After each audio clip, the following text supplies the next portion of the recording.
우선 펄어비스를 들어가기 전에 앞서서 우리가 게임에 대해서 게임이란 무엇인가 이것에 대해서 좀 설명을 드리려고 합니다.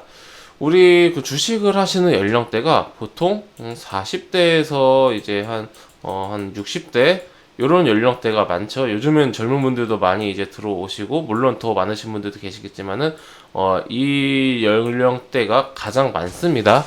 그나마 이제 40대 한 중반, 40대 초중반 분들까지는 이제 그 어렸을 때부터 게임이라는 그런 이제 문화를 접하면서 커오신 세대인데 이제 40대 중후반 그 이상 분들에게는 사실 생소합니다. 아이들이 하는 그런 뭐 오락, 전자 오락 요 정도 느낌인데 뭐 제가 지금 이 기회를 더불어서 뭐 게임이 좋다 나쁘다 그 얘기를 하는 게 아니라 앞으로 좀 어떤 이 게임이 지금 현재 어떤 산업이고 우리나라가 어디에 위치하고 앞으로 좀 어떻게 될 것인가 이 얘기를 드리고 싶은 겁니다. 뭐 게임이 좋고 안 좋고는 없어요. 네, 그거는 이제 제가 말씀드릴 부분은 아닌 것 같습니다. 19년도 기준입니다. 현재 게임 업계 우리나라는 성장을 많이 해서 18년 대비 19년에 15조 규모로 성장을 했고 이제 2020년 실적 나오면은 아마 더 성장을 할 거라고 지금 관측이 되고 있습니다. 그러니까 코로나 없이도 1년에 9%나 성장을 했고요. 코로나로 인해서 이게 가속화가 됐죠. 네. 그렇다고 해서 코로나가 끝났다고 해서 뭐 게임을 안 하진 않습니다. 우리나라 규모가 이 정도다. 그러니까 19년 대비 이거보다 이제 2020년도는 더 클 것이고 그 이후는 더 클 것이다. 앞으로 점점점 성장할 것이다. 이 15조 규모가 생각보다 크실 거예요. 아니 애들하는 게임 팔아서 무슨 15조나 이렇게 팔았을까 하실 텐데 예, 이렇게 규모가 큽니다. 회원님들. 자, 전 세계 게임 그 점유율입니다. 19년도 기준이고요. 아마 2020년이라고 해서 뭐 별로 달라질 것 같지는 않습니다. 제 생각에는 더 떨어질 수도 있겠다라는 생각이 드는데 우리나라가 전통적으로 이렇게 그래도 한 4위는 지켜줬었습니다. 게임 시장에서 굉장히 이제 높죠. 우리나라가 노는 걸 좋아합니다. 네, 굉장히 노는 걸 좋아해서 4위 정도는 유지했었는데 옛날에는 중국 시장에 뜨기 전까지만 해도 뭐 3위를 했었는지도 한번 체크를 해봐야 될 텐데 어쨌든 이제 글로벌 그 순위가 미국하고 일본은 뭐 너무나 이제 높은 경지에 있는 그런 시장이고요.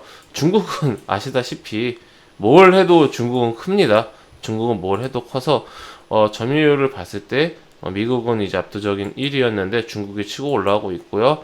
그리고 전통적인 2위였던 일본은 굉장히 많이 밀린 이런 상황, 우리나라도 좀 밀린 이런 상황이죠. 결국은 지금 일본도 밀리고 우리나라도 밀리고 중국이 좀 올라가면서 상대적으로 우리나라와 일본이 밀리고 있다. 그리고 이제 영국이 좀 치고 올라왔다. 이렇게 좀 우리가 볼 수가 있겠습니다. 점유율이 생각보다 높습니다. 우리 그 게임사 NC소프트 이런 거 보시면은 시가총액이 20조가 넘죠. 넷마블 시가총액이 10조가 넘습니다. 우리나라의 3N이라 그래서 NC소프트, 넷마블 그리고 이제 넥슨이 있는데 넥슨은 우리나라가 아니라 일본에 상장이 되어 있는데 넥슨도 NC보다 더 큰 걸로 이제 알고 있습니다. 20조는 훌쩍 넘을 거예요. 이렇듯 시가총액 자체가 굉장히 큽니다. 코스피 순위에서 놓고 봤을 때 NC소프트가 순위가 19위입니다. 19위. 굉장히 큽니다. 굉장히 크죠. SK텔레콤보다 시총이 더 커요. KB금융보다 시총이 더 크습니다. 그러니까 더 이상 우리가 뭐 게임 이 업종에 대해서 애들이나 이렇게 하는 그런 거라고 생각을 하면 좀 안 된다. 네, 이렇게 말씀을 드릴 수가 있고요. 그렇다면 이 3N 다음으로 사실 큰 회사라고 한다라면은 상장되어 있는 회사 중에서는 펄어비스죠. 물론 이제 카카오 게임즈도 있긴 합니다만은 아직까지는 카카오 게임즈는 게임 제작사라기보다는 약간 이제 플랫폼의 이런 성향이 강하고요. 물론 자체 개발도 하고 있을 텐입니다만은 이게 식품으로 치면은 펄어비스는 제조사, CJ 제일제당 같은 그런 제조사, 카카오 게임즈는 그거를 판매하는 약간 이마트 같은 그런 성격, 그러니까 제조사와 제작사와 어떤 그런 유통이 좀 다르다, 배급이 다르다, 이렇게 좀 생각하시면 되는데, 이게 최근에는 시간이 지나면 지날수록 이게 뭐 이마트처럼 이렇게 건물을 짓고 판매를 하고 이런 개념이 아니라 좀 이제 결국은 인터넷을 통해서 하는 거지 않습니까? 그래서 이 경계선이 점점 이제 좀 뭐라고 해야 될까?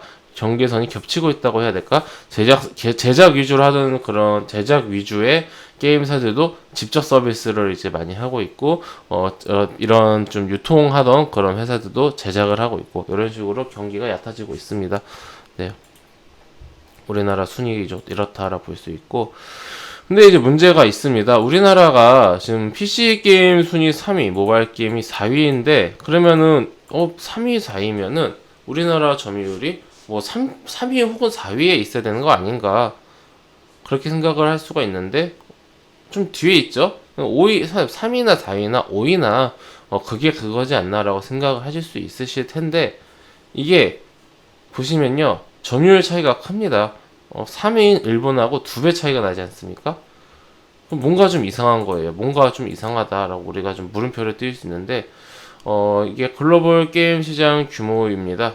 이렇게 좀 보면은, 현재 글로벌 게임 시장이 모바일 스마트폰, 그러니까 모바일 스마트폰, 이렇게가 한 절반 정도 되고, 그 다음에, 콘솔이 약 30% 정도 됩니다. 그러니까 5대, 한 3대 2. 근데 우리나라가 강한 지역은 요 지역이죠. 한 70%. 70% 안에서 우리나라가 강한 거죠. 전 세계 점유율에서. 그럼 요 시장은 우리나라가 거의 제로에, 뭐 제로까지는 아니지만은 거의 뭐 없습니다. 적습니다. 요걸 보시면 되는데, 이게 우리나라 이제 콘솔 매출 규모인데, 이거 뭐 15년도는 뭐 진짜 뭐 거의 없었고요. 점점점 커가서 지금 이제 한 7천억 미만으로 이제 좀 형성이 돼 있는데, 그 회원님들, 넥슨의 던전 앤 파이터라는 게임 하나가 중국에서만 나오는 연매출이 1조라고 합니다. 게임 하나가 중국에서 나오는 매출이 1조. 근데 지금 우리나라 19년도 전체 콘솔 매출의 6,900억. 굉장히 뭐 미미하죠. 모든 어떤 그런 게임사의 모든 게임을 합쳤을 때 매출액이라는 거니까 사실 뭐 거의 없다시피 하는 거죠. 그렇다면 저는 이게 좀 긍정적으로 볼 수도 있는 게, 현재 이 시장 안에서만 실제로 여기도 별로 없어요. 이것도 별로 없고, 여기가 더 큰데 여기도 뭐 점점점 여기 시장은 줄고 있어서, 여기 그나마 이제 우리나라가 잘 이제 돈은 버는 편이에요. 모바일 시장이 제일 크니까. 뭐 리니지부터 해가지고. 그러면은 이제 PC 게임은 점점점 더 축소가 되고, 이쪽이 점점점 크고 있단 말입니다. 콘솔하고 모바일하고는 앞으로 이제 점점 더 시장이 커질 시장인데, 지금은 30%지만 앞으로는 더 커질 이 시장을 잡아야 우리나라 게임도 이제 미래가 있는 거죠. 그렇지 못한다라면은 반쪽짜리 그런 이제 상황, 반쪽짜리 산업에서 점점점 더 후퇴할 수밖에 없을 겁니다. 지금 영국한테 밀린 것처럼 앞으로도 더 밀리면서, 이거 보시면은 결국에는 이게 유럽이죠. 뭐 유럽, 북미. 결국은 게임 시장이 북미권, 그리고 유럽, 그리고 동북아시아, 이렇게밖에 여기에서 나눠 먹고 있는 거예요. 여기서 나눠 먹고 있는 건데, 점점점 더 우리나라가 밀릴 수가 있다. 또 이제 일본하고 중국하고 워낙 강대국 사이에 이제 낑겨 있다 보니까 뭔가 이제 이쪽 시장도 더 이상 이제 놓칠 수가 없다. 네, 이렇게 좀 볼 수가 있겠고요. 일본은 여기가 좀 약해요. 일본이 여기가 약하고, 일본은 이렇게 강한데, 어차피 일본은 뭐 컴퓨터라는 게 보통 가정집에 많이 보급이 안 돼 있다 보니까, 뭐 또 이제 PC가 전 세계적으로 좀 감소하는 그런 상황이기 때문에, 이렇게 우리가 좀 앞으로 더 성장을 해야 될 그런 구간이다라고 볼 수가 있겠고요. 좀 길었습니다. 예, 드디어 이제 20분간 어떻게 보면 좀 딴 얘기 하다가 펄어비스에 대해서 본격적으로 설명을 드리도록 하겠습니다.